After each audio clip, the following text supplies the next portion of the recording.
pemahaman yang kurang lengkap dari khairuhu wa syarruhu minallahi ta'ala.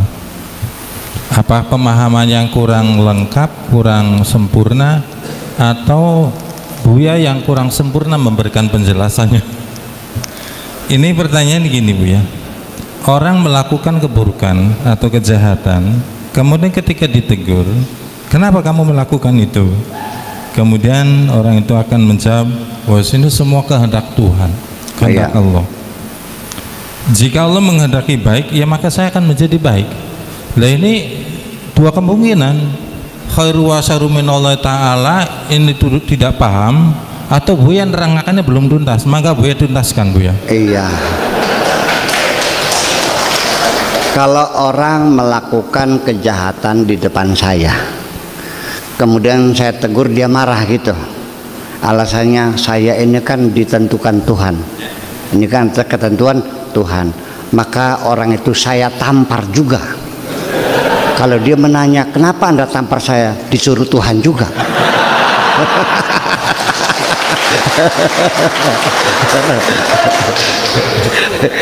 Ini tidak akan selesai seperti itu, tidak akan selesai seperti itu. Iya. Ini kesalahpahaman awalnya adalah dari antuk minabil qadari khairihi wa syarrihi minallah. Kalau diterjemahkan dalam bahasa Indonesia, percaya kepada takdir Tuhan, baik dan buruk semuanya dari Allah. Dapat rezeki Allah yang menentukan, begitu kan? Duit hilang Allah yang menentukan. Orang terlahir dari Tuhan, orang mati dari Tuhan.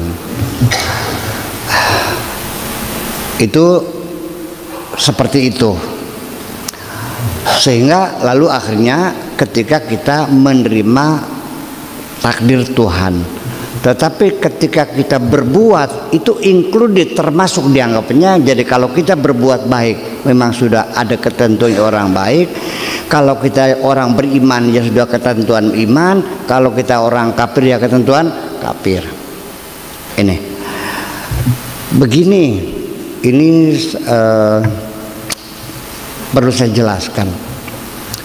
Allah itu Tuhan yang menciptakan kita, diturunkan di sini untuk disayangi, difasilitasi, semua diberi gratis, betul nggak?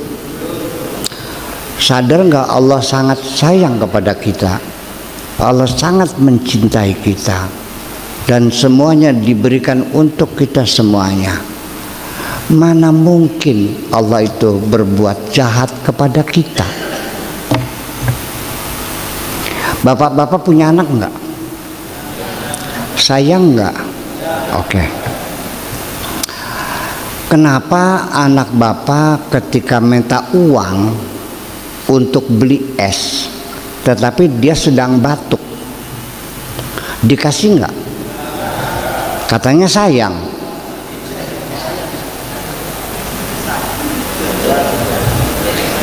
Ya kalau sayang dikasih dong. Kenapa enggak?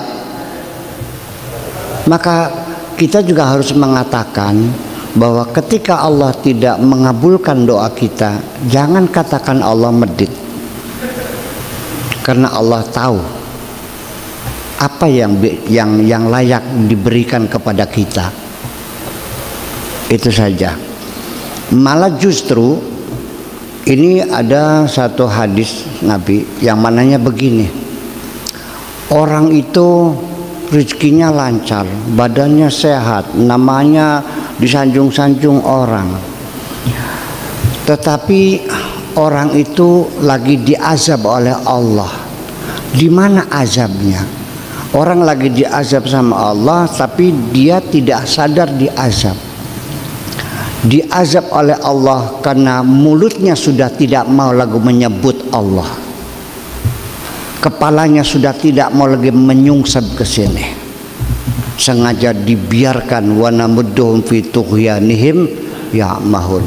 Orang itu tidak merasa. Jadi ketika engkau juga buktikan kesayangan kepada anak itu, dengan tidak memberi berarti Anda betul-betul sayang. Karena kalau lagi batuk makan es maka akan menyebabkan peradangan di tenggorokannya. Jadi tidak diberi itu karena sayangmu kepada anak itu.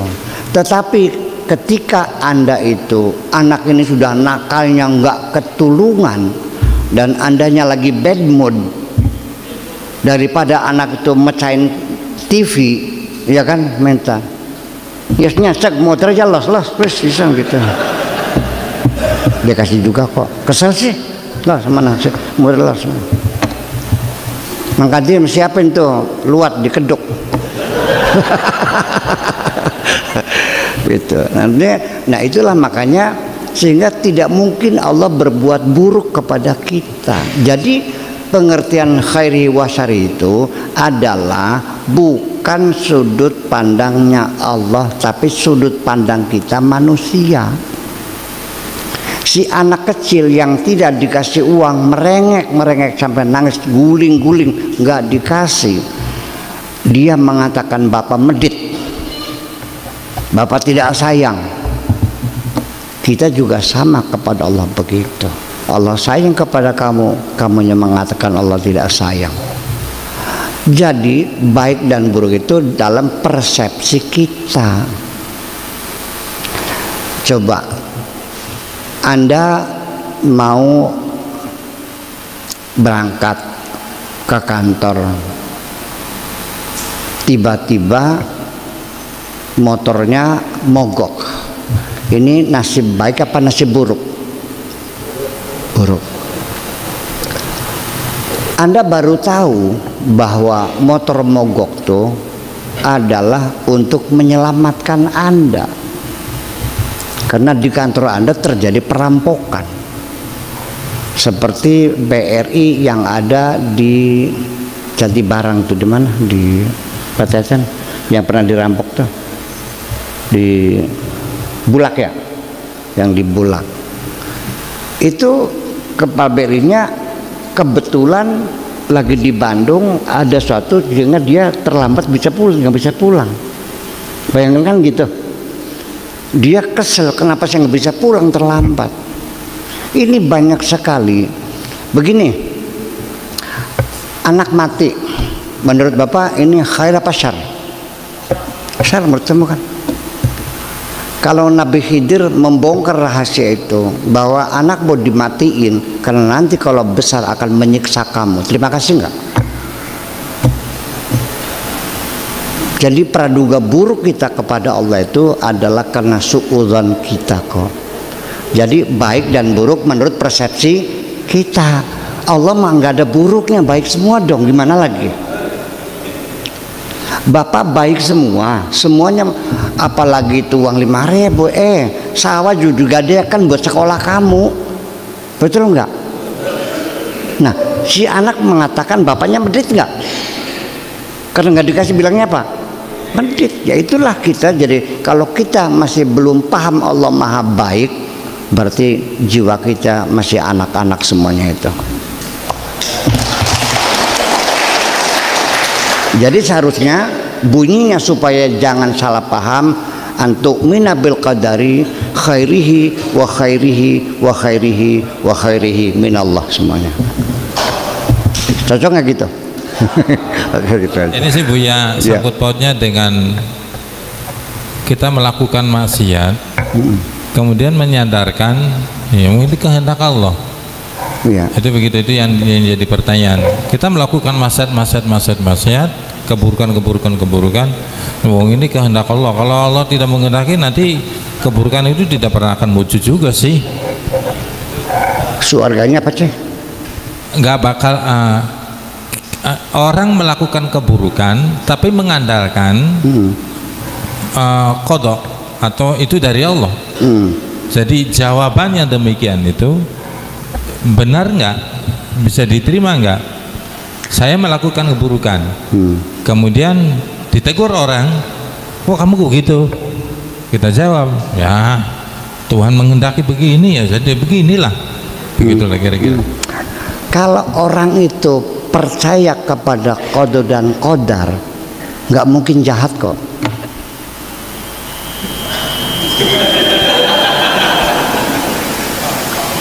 Kenapa? Saya sebagai seorang sutradara punya panggung sandiwara. Saya tunjuk, ini kamu jadi raja, kamu jadi pembantu, kamu jadi permaisuri, kamu jadi apa lagi? Jadi malingnya. Ya, ini jadi anaknya. Ini jadi sengkuninya ada. Ya.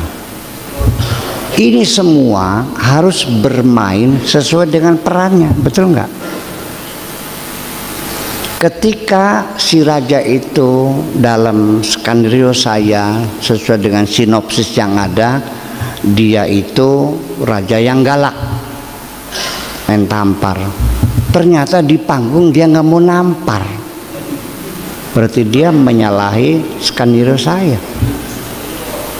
Nanti pada akhirnya mah yang akan mendapat piala citra bukan peran yang dimainkannya, tetapi aktingnya yang akan dinilai oleh Allah itu. Lalu siapa yang dapat piala citra? Bukan raja, pembantunya yang mainnya pinter itu. Makanya dalam bermain itu jangan merebut peran, tetapi how to be the best actor, bagaimana menjadi aktor yang terbaik. Nah, jadi kalau kita memang sadar sedang bermain, sedang melaksanakan skenario Allah, maka di mana kita menderita hidup ini? Percaya enggak? Sebabnya kita menderita karena kita menyangkal sesungguhnya. Kenapa aku tidak terlahir cantik? Kenapa usahaku gagal semuanya? Akhirnya kita menderita.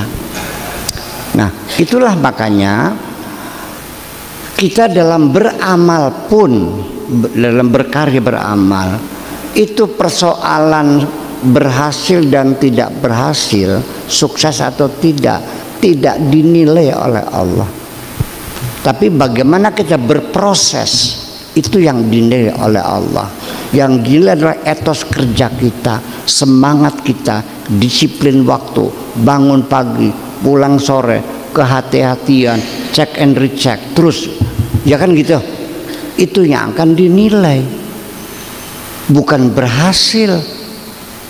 Makanya wa qul ya'malu fa sayarallahu amalakum wa rasuluhu wal mu'minun. Bekerjalah, nanti kerjamu yang akan dinilai oleh Allah, bukan hasilnya. Nah, begini. Ini kepala-kepala sekolah SMA kan ada penilaian, penghargaan. Ya kan gitu, setiap tahun ada. Itu dinilai dari angka kelulusan. Angka kelulusan. Ternyata SMA 1 Cirebon Kota, ya kan gitu, SMA 1 Sindang mendapat penghargaan dari bupati karena sukses memimpin sekolahnya berdasarkan kelulusan. Dasarnya apa? Ini adalah suatu ketidakjujuran dalam diri kita sendiri. Bisanya lulus 100% karena yang sekolah di SMA 1 rata-rata anak pejabat. Fasilitas sekolahnya, perpustakaannya, ruangannya pakai AC dan sebagainya, itu mendukung keberhasilan dia. Dia sendiri masuk kerjanya jam 10, jam 12 shopping dulu, baru masuk jam 1 terus pulang. Sementara guru SMA yang ada di pelosok sana, di mana? Di sini Walet dah. Saya Walet. Kan gitu. Berangkat jam 6, pulang jam 6. Siswa yang nggak masuk dicari rumahnya, mana orang tuanya, dibujuk-bujuk, dia muter bekerja. Ternyata lulusnya hanya 80%, tidak ada yang menghargai. Ketika Anda merasa ada ketidakadilan, tunggu saatnya keadilan Allah di hari kemudian. Makasih itu aja.